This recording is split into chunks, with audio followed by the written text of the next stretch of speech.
8 మంది పార్లమెంట్ సభ్యుల్ని గెలిపించి తెలంగాణ సమాజం, తెలంగాణ ప్రజలు, భారతీయ జనతా పార్టీ నాయకులు, కార్యకర్తలు మమ్మల్ని ఆశీర్వదించి ఢిల్లీకి పంపించినందుకు ముందుగా తెలంగాణ సమాజానికి శిరస్సు వంచి నమస్సుమాంజలి తెలియజేస్తా ఉన్నాం. గౌరవనీయులు నరేంద్ర మోడీ గారు మూడోసారి ప్రధానమంత్రిగా ప్రమాణ స్వీకారం చేసిన తర్వాత భాగ్యనగరానికి వచ్చి మీడియా మిత్రులను కలవాలని అనుకున్నాం. కానీ కొంతమంది ఆడలేక మధ్యలో ఓడినట్టు, గెలవడం చేతగాక పొద్దున్నే ఉద్దర మాటలు మాట్లాడేటువంటి కొంతమంది నాయకులు మీడియా మీదకి వచ్చి మెదకులో రఘునందన్ రావు గెలిచిండంటే దానికి ఎవడో ఎల్లిగాడు మల్లిగాడు సపోర్ట్ చేసిండని, చేతగాని పెద్ద మనిషి పొద్దుగానే ఉపన్యాసం ఇచ్చిండని ఒక మిత్రుడు ఫోన్ చేసి రగన్న యాడున్న అర్జెంటుగా హైదరాబాద్ మీడియా ఆఫీస్కి పోమని చెప్పిండు. ఆ ఉద్దర మాటలు మాట్లాడిన పెద్ద మనిషి ఎవరంటే సొంత జిల్లాలో 1000 ఓట్లు లేనటువంటి ఒక శాసన మండలి సభ్యుని గెలిపించుకోవడం చేతగాని ఓ పెద్ద మనిషి నాకు శుద్ధులు చెప్తా ఉన్నాడు. అదే పెద్ద మనిషి ఢిల్లీకి వెళ్ళి ఇదే హరీష్ రావు అనేటువంటి కలిసి బిజినెస్ క్లాస్లో ట్రావెల్ చేసిర్రు. ఇద్దరు పొట్టోడు పొడుగోడు అనేటువంటి ఇద్దరు దొంగలు కలిసి నా మీద మెదక్లో కుట్ర చేసిర్రు. చేతగాక కాంగ్రెస్ బీఆర్ఎస్ రెండు కలిసి నా మీద ఏదో నౌటంకేశాలు వేస్తాయని చెప్పి నేను చెప్తే మేము ఆ విమానంలో రాలేదని చెప్పలే, మేము కలిసి మాట్లాడుకోలేదని చెప్పలేదు, మేము కలిసి ప్రయాణం చేయలేదని చెప్పలేదు. ఇద్దరు దొంగలు, ఆ ఇద్దరు దొంగలలో ఒక దొంగ వచ్చి పొద్దుగల ఇక్కడ మాట్లాడుతూ ఉన్నాడు. నేను దొంగ అనే పదం చాలా స్పష్టంగా మాట్లాడుతూ ఉన్నా. ఎందుకంటే నన్ను ఏమనంతసేపు నేను ఎవరిని ఏమన్నా. నేను తెలంగాణ పల్లెటూర్లలో ఒక సామెత చెప్తారు, మీ ఇంటికి మా ఇల్లు ఎంత దూరం అయితే మా ఇంటికి మీ ఇల్లు కూడా అంతే దూరం అవుతుందని. మొత్తం ప్రపంచం అంతా చూసేటప్పుడు పట్టపగలు నోట్ల కట్టలతోటి దొరికినటువంటి దొంగ రేవంత్ రెడ్డి అని సమాజం, టీవీలు, పేపర్లు, ఛానళ్ళు 10 ఏళ్ళు ఘోషించినాయి. మరి ఆయన కేసు ఎందుకు ట్రయల్ కాలేదు? ఎందుకు శిక్ష వేయించలేదు? ఎవరితో ములాఖత్ అయ్యిండు రేవంత్ రెడ్డి? హరీష్ రావుతోట, కవితతోట, చంద్రశేఖర్ రావుతోట ఆయన ములాఖత్. నేను అడిగిన మిమ్మల్ని సూటిగా ఇద్దరిని, ఫలానా ఎయిర్ ఇండియా విమానంలో 19వ తారీఖు రోజు రాత్రి మీరిద్దరు బిజినెస్ క్లాస్లో 2 గంటలు ఏకాంతంగా జరిపిన చర్చలు ఏంటంటే చెప్పడం చేతగాలే. ఏమన్నాడు ఆయన? రఘునందన్ రావును గెలిపించేందుకు సిద్దిపేటలో హరీష్ రావు అనేటోడు బీఆర్ఎస్ పార్టీ ఓట్లని బీజేపీ పార్టీకి వేయించిండు అని మాట్లాడిండు. నేను అడుగుతున్నా, నాకు సంస్కారం ఉంది, నాకు చదువు చెప్పిన సార్లు కొంచెం మంచి చదువు చెప్పారు. నేను లాస్ట్ టైం కూడా రేవంత్ రెడ్డి మెదక్కి వచ్చి నా గురించి మాట్లాడినప్పుడు చెప్పిన, రేవంత్ రెడ్డి నేను నీకంటే 2 ఆకులు ఎక్కువ చదువుకొని వచ్చిన, తెలుగు, హిందీ, సంస్కృతం, మలయాళం, కన్నడలో కూడా నీకంటే మంచిగా మాట్లాడగలుగుతా అని చెప్పిన. కానీ నా సంస్కారం, నాకు చదువు నేర్పించినటువంటి గురువులు చెప్పినటువంటి విద్య నాకు అడ్డం వస్తుంది అని చెప్తా ఉన్నా. నేను సొంత ఊర్లో ఎమ్మెల్సీ గెలవడం చేతగానోడు పోనీ సొంత ఎంపీ సీట్ అన్న నిలబెట్టుకున్నాడు అంటే ఎన్ని ఓట్లతో ఓడిపోయిండో ఆయనకే తెలియాలి. ఆయన గెలిచింది అత్తేసారి 5,000 గెలిచిండు. ఇవాళ ఆయన ఓడిపోయింది ఎన్ని వేలతో ఓడిపోయిండో, ఎన్ని లక్షలతో ఓడిపోయిండో నాకంటే ఎక్కువ మా మీడియా మిత్రులకు తెలుసు. సొంత ఊర్లో ఎమ్మెల్సీ నిలుపుకోవడం చేతగా లేదు, పెద్ద పొంకనాలు కొడుతూ ఉంటాడు, పెద్ద మాటలు మాట్లాడుతూ ఉంటాడు. అధికారంలో లేనప్పుడు ఎన్ని మాటలు మాట్లాడిండు. ఇవాళ అధికారంలోకి వచ్చి 6 నెలలు అయింది. ఏం చేసినావు? ఒక్క జీవో తెలంగాణలోకి సిబిఐని రాకుండా నీకంటే ముందున్న ముఖ్యమంత్రి ఒక జీవో తెచ్చిండు. నువ్వు సక్కనోనివైతే తెలంగాణలో తప్పు చేసిన వాళ్ళని జైలుకు పంపించాలనే కోరిక నీకు నిజంగా ఉంటే ఇంకా సిబిఐని రాకుండా నిషేధించినటువంటి జీవోని ఎత్తేయడంలో రేవంత్ రెడ్డికి ఉన్నటువంటి కష్టం ఏందో ఒకసారి చెప్పాలి. ఎందుకంటే ఆయన మీద కూడా రేపు మాపో వస్తుంది అనేటువంటి బాధ, భయం ఏమన్నా మనసులో ఉందేమో ఒకసారి ఆలోచించుకోవాలి. నిజంగా 2013 మేలో బయటకు వచ్చిన తర్వాత టీఆర్ఎస్ పార్టీ నాయకత్వం మీద, చంద్రశేఖర్ రావు మీద, హరీష్ రావు మీద రఘునందన్ గత 10-12 ఏళ్ల నుంచి రాజీ లేని పోరాటం చేస్తుండనేది మా మెదక్ జిల్లాలో చిన్న పోరాన్ని అడిగినా కానీ చెప్తారు. రఘునందన్ రావుకి కాంప్రమైజ్ పాలిటిక్స్ తెలివై, రఘునందన్ రావు కాలుమొక్కుడు తెలియదు. రఘునందన్ రావుకి తెలిసింది ముక్కుసూటిగా మాట్లాడే తెలుసు. చంద్రశేఖర్ రావు అయినా గట్లే మాట్లాడతాడు రఘునందన్ రావు, రేవంత్ రెడ్డి అయినా గట్లే మాట్లాడతాడు. 10 ఏళ్ళు జయ జయ హే తెలంగాణ జననీ జయకేతనం అనే పాటను గుర్తించే సూరత్ లేదని చంద్రశేఖర్ రావుని నిండు అసెంబ్లీలో నిలదీసిన ఒకే ఒక ఎమ్మెల్యే ఎవడంటే అది రఘునందన్ రావు తప్పితే ఇంకొకరు కాదు. ఇలా దానికి సినిమా బాణీలు, సినిమా వేషాలు, సినిమా రంగులు అద్ది ఈయనేదో క్రెడిట్ కొట్టుకునే నాటకాలు చేసాడు మాకు రాదు రేవంత్ రెడ్డి గారు. అందుకని నేను ఏమంటున్నా అంటే రేవంత్ రెడ్డి గారిని, హరీష్ రావు గారిని, నేను ఎవరి దయాదాక్షిణ్యాల మీద గెలవలే. మా భారతీయ జనతా పార్టీ బూత్ అధ్యక్షుల దగ్గర నుంచి మొదలుకొంటే మా మెదక్ పార్లమెంటు పరిధిలో ఉన్న ప్రతి కార్యకర్త తన్ మన్ ధన్ పెట్టి రగన్న గెలవాలని కొట్లాడితే ఆ అహంకారపూరితమైనటువంటి కేసీఆర్ కుటుంబానికి, హరీష్ రావు అనేటువంటి దుర్మార్గమైనటువంటి క్రియలకి మా మెదక్ పార్లమెంటు ప్రజలు ఇచ్చినటువంటి తీర్పు నా మెదక్ గెలుపు. నేను వాడేవాడో వీడేవాడో వేస్తే గెలవలేదు. నేను ఎవరి దయాదాక్షిణ్యాల మీద ఈ కుర్చీలోకి రాలేదు. అందుకని నా గురించి మాట్లాడే కంటే ముందు నోరు ఒళ్ళు రెండు దగ్గర పెట్టుకోవాలని ఈ రాష్ట్ర ముఖ్యమంత్రి గారిని ఈ సందర్భంగా నేను హెచ్చరించడానికే ఇంత తొందరగా మీడియా ముందుకు రావాల్సి వచ్చింది. ఇంకో మాట కూడా చెప్పదలుచుకున్నా, నేను మాట్లాడగలుగుతా. ఏం మాట్లాడతావు రేవంత్ నువ్వు నాతో మాట్లాడాలంటే? ఎందుకు మరి మల్కాజ్గిరిలో నువ్వు ఎవరిని పెట్టినావు క్యాండిడేట్ను? పక్క జిల్లా వాళ్ళని తెచ్చి ఎందుకు పెట్టినావు? ఎవరికి అమ్ముడు పోయినావు? ఎవరికి అమ్ముకున్నావు మల్కాజ్గిరి సీటు? ఎంతకు అమ్ముకున్నావు? నువ్వు గెలిచిన సిట్టింగ్ సీట్ ఓడిపోతే మాట్లాడే తెలివి లేనివాడివి మెదక్ గురించి ఎందుకు నువ్వు మాట్లాడుతూ ఉన్నావు? ఏదో బీసీ బిడ్డనట. ఎప్పుడు యాదికి వచ్చిర్రు బీసీ బిడ్డలు? ఆ బీసీ బిడ్డ నీ మహబూబ్ నగర్లో ఒక్కడు గెలిచిండు కదా, మరి ఆ బీసీ బిడ్డకి ఎందుకు మంత్రి పదవి ఇవ్వలేదు? ఆ కులం మీద అంత ప్రేమ ఉంటే, బీసీల మీద అంత ప్రేమ ఉంటే క్యాబినెట్లో సగం ఎందుకు ఇవ్వలే? ఏదో బీసీ కులకరణ చేస్తాం కాంగ్రెస్ చెయ్యి 6 నెలల నుంచి ఎవడొద్దన్నాడు. సర్పంచ్ ఎలక్షన్లలో కూడా ఇదే రిజల్ట్ వస్తుంది. ఆడలేక మధ్యలో ఓడిందని గెలవడం చేతగాక సొంత ఊర్లో గెలవనున్నాడు, పక్కన ఉన్నవానికి శుద్ధులు చెప్తాడు. సొంత ఎంపీ ఓడిపోతివి, సొంత ఊర్లో ఎమ్మెల్సీ ఓడిపోతివి, ఆఖరికి నీ పాలమూరులో నాకు అనరాదా అన్న? వంశీ చంద్ అంటే నీకు వడదు, వంశీ చంద్కి ఢిల్లీలో పరపతి ఉంది కాబట్టి వంశీ చంద్ను ఓడగొట్టేందుకు నువ్వు ఒక పక్క పార్టీకి మద్దతు ఇచ్చినావని నాకు అనరాదా అన్న? నేను మస్తుగా అనగలుగుతా, మంచి మంచి మాటలు అనగలుగుతా, తలకాయ ఆడబెట్టుకోవాలన్నా కూడా అర్థం కాని మాటలు అనగలుగుతా. కానీ నేను అంటలేను, ఎందుకంటే మా అమ్మ నాన్న నాకు సంస్కారం నేర్పించారు కాబట్టి. నువ్వు ఇన్ఛార్జ్ తీసుకున్న చేవెళ్ళు ఓడిపోతివి, నీ సొంత జిల్లా మహబూబ్ నగర్ ఓడిపోతివి, ఆఖరికి నువ్వు సిట్టింగ్ ఎంపీ ఉన్న మల్కాజ్గిరిలో మూతోడు జవాబిచ్చిరు మల్కాజ్గిరి ప్రజలు. ఏం మాట్లాడుతూ ఉన్నావు? నాకు హరీష్ రావు సపోర్ట్ చేసినది నీకు చేతనైతే భుజంగరావు అనేటువంటి ఏసీపీ చెప్పిన స్టేట్మెంట్ మీద ఎందుకు హరీష్ రావు అనేటువంటి అరెస్ట్ చేస్తలేవో చెప్పు. ఓటుకు నోటు కేసులో నిన్ను పట్టపగలు బొక్కలు ఇరిచి గుంజుకపోయారు కదా, మరి ఇలా భుజంగరావు చెప్పిన స్టేట్మెంట్ మీద హరీష్ రావుని కాపాడుతుంది ఎవరో చెప్పాలి రేవంత్ రెడ్డి. ఎందుకు అరెస్ట్ చేస్తలేవు హరీష్ రావుని? కాళేశ్వరంలో కుంభకోణం అయింది, ఎవరు? నీళ్ల మంత్రి హరీష్ రావు కాదా? ఎవరు హరీష్ రావు తోటి ములాఖత్ అయింది? నువ్వా నేనా? ఫ్లైట్లో కలిసి బిజినెస్ క్లాస్లో ముచ్చట్లు పెట్టుకుంటామైంది నువ్వు హరీష్ రావా నేను హరీష్ రావా? కులం ఒకటి ఉందని నోటుకొచ్చినట్టు మాట్లాడతావా?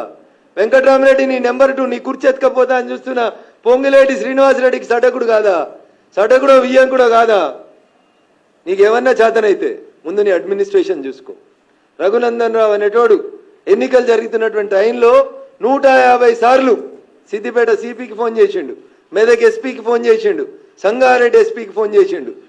బీఆర్ఎస్ పార్టీ అభ్యర్థి వెంకట్రామరెడ్డి అనేటోడు ఓటుకు 1000 రూపాయలు వంచుతుండు పట్టుకోనరని 150 ఫోన్ కాల్ చేసిన, నీ డీజీపీకి చెప్పిన, మీ ఇంటెలిజెన్స్ ఐజీకి చెప్పిన.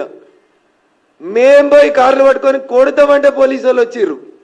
ఓటుకు 1000 రూపాయలు వంచితే ఆపడం చేత కానీ నువ్వు, నీకు అడ్మినిస్ట్రేషన్ తెలుసు, నీకు పోలీసు కంట్రోల్ ఉన్నాడు, నీకు ఏమొస్తుందని రేవంత్ రెడ్డి ఏం తెలుసు? నీకు ఏం తెలుసు అంటున్నా?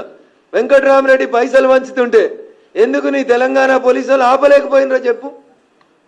నేను 20 ఎఫ్ఐఆర్లు చేపించిన, పోయి చేగుంటల ఫామ్ హౌస్లో 8 కోట్లు ఉన్నాయంటే నీ పోలీసు వాళ్ళు రాకపోతే మేము పోయి దాడి చేస్తామంటే అప్పుడు వచ్చింది నీ పోలీస్. గదానికి సమాధానం చెప్పు. గివి చెప్పడం చేత కాదు. ఒక్క పోలీసోడైనా నీ మాట వింటుండా? ఒక్క పోలీసోడు ఒకవేళ వింటే వెంకట్రామరెడ్డి పైసలు వంచుతుంటే నువ్వు బీసీ బిడ్డ అయినటువంటి నీలమ్మదికి మా మెదక్ జిల్లాలో అన్యాయం ఎందుకు చేసినావు? టీఆర్ఎస్ వాడు బీఆర్ఎస్ వాడు 1000 రూపాయలు ఓటుకు వంచుతుంటే నీ సొంత పార్టీని గెలిపించుకోక వెంకట్రామరెడ్డికి ఎందుకు సద్దులు మోసిండు నీ శ్రీనివాసరెడ్డి? పైసలు ఎట్లొచ్చినాయి మా మెదక్ జిల్లాకి? దగ్గర 200 కోట్లు ఖర్చు పెట్టిరు మెదక్ పార్లమెంట్ మీద బీఆర్ఎస్ పార్టీ. 6 ఎమ్మెల్యేలు నిలుసోని పైసలు వంచిరు ఓటుకు 1000 రూపాయలు. ఏది నీ police? Where is mister DGP? ఏరి మా పోలీస్ కమిషనర్లు? తీసుకో నా టెలిఫోన్ కాల్ హిస్టరీ. ఒక్కొక్క ఎస్ఐకి ఎన్నిసార్లు చేసిన, ఒక్కొక్క సిఐకి ఎన్నిసార్లు చేసిన, ఒక్కొక్క సిపిని ఎన్నిసార్లు కాల్ చేసిన అడుగు. పిలువు, మీటింగ్ పెట్టి రేపు ప్రగతి భవన్లో వస్తా, సెక్రటరియట్కి పిలువు, సమీక్ష పెట్టి వస్తా. నా టెలిఫోన్ అఫీషియల్ నెంబర్ నుంచి నేను పోలీసు వాళ్ళని బతిలాడినా, బెదిరించిన, సార్ పైసలు వంచుతూ వచ్చి పట్టుకోమని చెప్పి. గది చేతగాలేదు నీకు, కానీ నువ్వు వచ్చి కథలు చెప్తా ఉన్నావు. రేపు వాళ్ళ ప్రియమిత్రుడు హరీష్ రావు గారిని సిద్దిపేటలో కూడా ఓడగొట్టేది భారతీయ జనతా పార్టీ కాబట్టి ఇప్పటి నుంచే ఏదో ఒక రకంగా హరీష్ని కాపాడుతందుకు శుద్ధులేస్తా ఉన్నాడు. లేకపోతే ఎందుకు పట్టుకుంటలేవు? కేసీఆర్ని ఎందుకు పట్టుకుంటలేవు? రాధాకిషన్ రావు చెప్పిండు కదా, క్రిస్టల్ క్లియర్గా చెప్పిండు కదా, నేను పోయి నీకు చేత కాకపోతే, నీ పోలీసు వాళ్ళకి తెలవకపోతే రఘునందన్ అనే నేను వకీల్గా చెప్తున్నా, నా 30 సంవత్సరాల ప్రాక్టీస్లో చెప్తున్నా అని డీసీపీ రాధాకిషన్ రావు స్టేట్మెంట్ చదివి వినిపించిన, కాపీ ఇచ్చిన, ఏసీపీ భుజంగరావు స్టేట్మెంట్ చదివి వినిపించిన, అండర్లైన్ చేసి చెప్పిన ఎక్కడ వాళ్ళు చెప్పిర్రు అనేటువంటి విషయం. అదే రకంగా సిఐ సాయి కిరణ్ ఏం చెప్పిండో చెప్పిన, వెంకటరామరెడ్డికి వ్యతిరేకంగా ఇన్ని సాక్ష్యాధారాలను తీసుకొచ్చి నేను ఎన్నికలకు 10 రోజుల ముందు మీ డీజీ గారికి ఇస్తే ఎందుకు అరెస్ట్ చేయలే వెంకటరామరెడ్డిని? అచ్చా, పొంగులేటి శ్రీనివాసరెడ్డికి వియ్యంకుడని అరెస్ట్ చేయలేదా? లేకపోతే గెలిచినాక వెంకటరామరెడ్డి గారు, హరీష్ గారు, మిగతా మా మెదక్ జిల్లాలో ఉన్న బీఆర్ఎస్ ఎమ్మెల్యేలు అందరూ కలిసి మీ పార్టీలకు వస్తారని చెప్పి ఏమన్నా ఫ్లైట్లో ఒప్పందం చేసుకున్నారా రేవంత్ రెడ్డి గారు? నాకైతే గంతే అనిపిస్తుంది. అందుకనే మీరు ఆ రకంగా పనిచేసిరేమో అని నేను అనుకుంటా ఉన్నా. అందుకని రేవంత్ రెడ్డి గారు మెదక్ పార్లమెంట్ గురించి కానీ రఘునందన్ గురించి కానీ మాట్లాడేటప్పుడు ఒక్క అక్షరం, ఒక ఏళ్ళు నాదికి చూపిస్తే మిస్టర్ రేవంత్ రెడ్డి 4 ఏళ్ళు నేను చూపెడతాయి. రఘునందన్ రావు జై తెలంగాణ అన్నోడు, రఘునందన్ రావు రోడ్లు ఎక్కినోడు, రఘునందన్ రావు పోలీసులతోటి కలబడ్డోడు, కుస్తీ పట్టినోడు, ఆఖరికి ప్రతి చౌరస్తాలో ఈట్కా జవాబ్ పత్తర్ సే దేంగే అని చెప్పి వచ్చినాడు రఘునందన్. కాబట్టి నీలాంటి వాళ్ళకి ఎవడు భయపడ్డాడు కాదు. రఘునందన్ గురించి మాట్లాడాలంటే బాగా దగ్గర పెట్టుకో, ఒళ్ళు దగ్గర పెట్టుకొని మాట్లాడుకో. నేను చెప్పిన దాంట్లో ఏమైనా తప్పు ఉందని నువ్వు చెప్తే నేను నిరూపించేందుకు సిద్ధంగా ఉన్నా.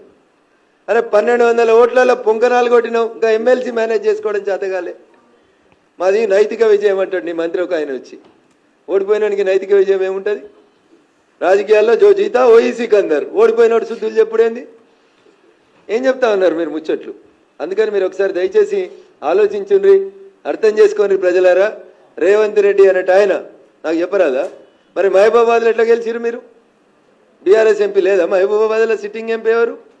మహబూబాబాద్లో బీఆర్ఎస్ సిట్టింగ్ ఎంపీని ఓడగొట్టుకొని, మీ మాలోతి కవిత గారిని ఓడగొట్టుకొని కేసీఆర్ గారు, హరీష్ రావు గారు మీకు ఓట్లు వేయించిరా? బలరాం నాయక్ గారిని గెలిపించిరా? ఖమ్మంలో మీ పొంగులేటి శ్రీనివాసరెడ్డి వియ్యంకుని గెలిపించేందుకు ఈ పని చేసిరా? ఎవరిని నామా నాగేశ్వరరావుని బలి చేసి బీఆర్ఎస్ వాళ్ళంతా కాంగ్రెస్ కోట్లు వేసిరా? నేను మాట్లాడగలుగుతాను కదా, చాలా ఉన్నాయి కదా సాక్ష్యాలు, ఆధారాలు. 8 చోట్ల నువ్వు గెలిచినావు కదా, ఆ 8 చోట్లలో బీఆర్ఎస్ ఓట్ షిఫ్ట్ నీకు అయిందా? అదేనా హరీష్ రావుకి నీకు మధ్యలో ఉన్నటువంటి అగ్రిమెంటు?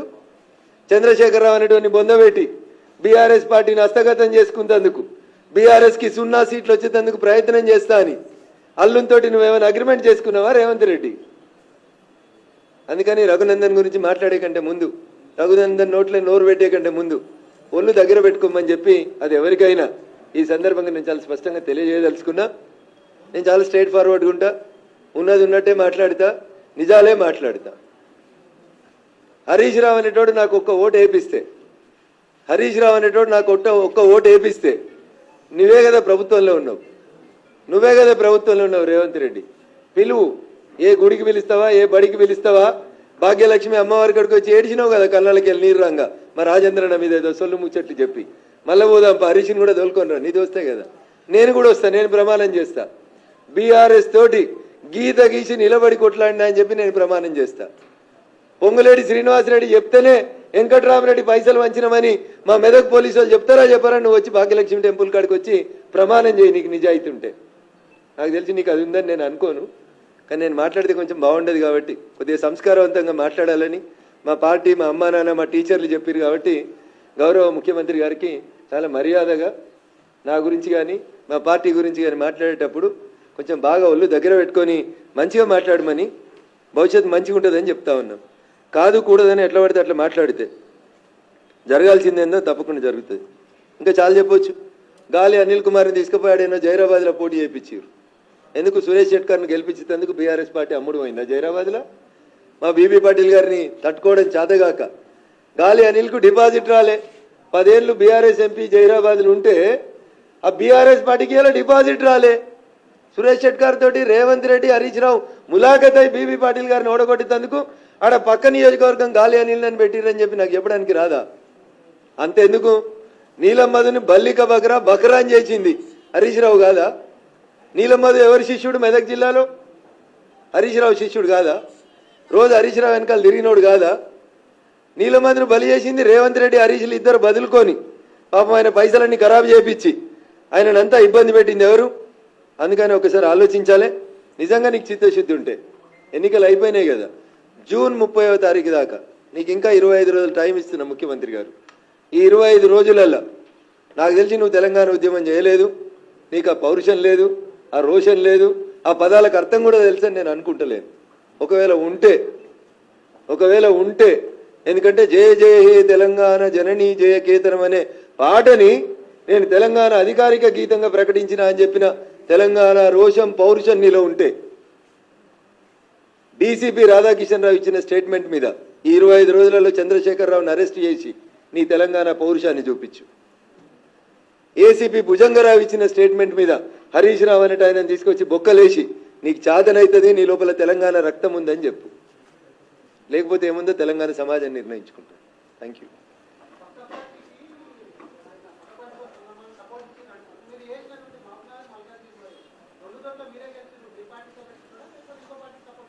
ఈ ప్రశ్న మీరు ఆయన అడిగితే బాగుంటుంది.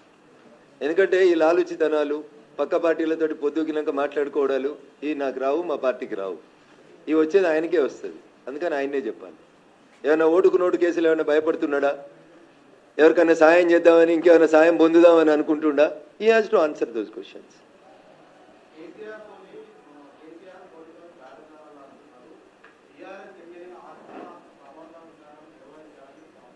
ఇప్పుడు బీఆర్ఎస్ అనే పార్టీకి ఎంపీలు 0, బీఆర్ఎస్ అనే పార్టీకి లోక్సభలో ప్రాతినిధ్యం లేదు.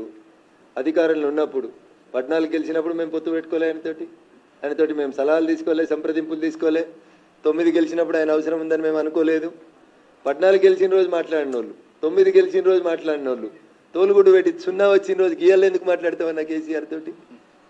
చచ్చిపోయిన పాము అని రేవంత్ రెడ్డి చెప్పిండు కదా, అక్కడ చచ్చిపోయిన పాముతో ఎవడైనా మాట్లాడతాడా అన్న? పోయి భారతీయ జనతా పార్టీ లాంటి పార్టీలు చచ్చిపోయిన పాములతో మాట్లాడతాయా అన్న? మా దగ్గరనే చాలా మంది ఉన్నారు కదా, వజ్రాలు డైమండ్స్ చాలా ఉన్నాయి కదా మా దగ్గర. ఎటైనా కోయగలిగే శక్తి ఉన్న అనేక మంది నాయకులు కార్యకర్తల బలం ఉన్నటువంటి పార్టీ భారతీయ జనతా పార్టీ. చచ్చిపోయిన పార్టీలతోటి, ఓడిపోయిన పార్టీలతోటి, 0 సీట్లు వచ్చిన పార్టీలతోటి చర్చలు జరపాల్సిన అవసరం భారతీయ జనతా పార్టీకి లేదు.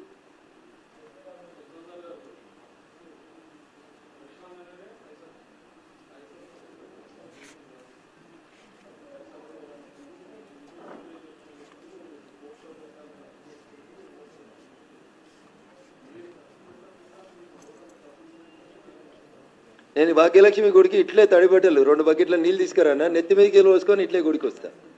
మీ లోపల ఎవరికైనా నిజాయితీ ఉందంటే రఘునందన్ రావు నికార్స్ అయినోడుగా అవునా కాదా తెలుసుకుందాం అనుకుంటే ఇప్పుడు పోదాం భాగ్యలక్ష్మి గుడికి.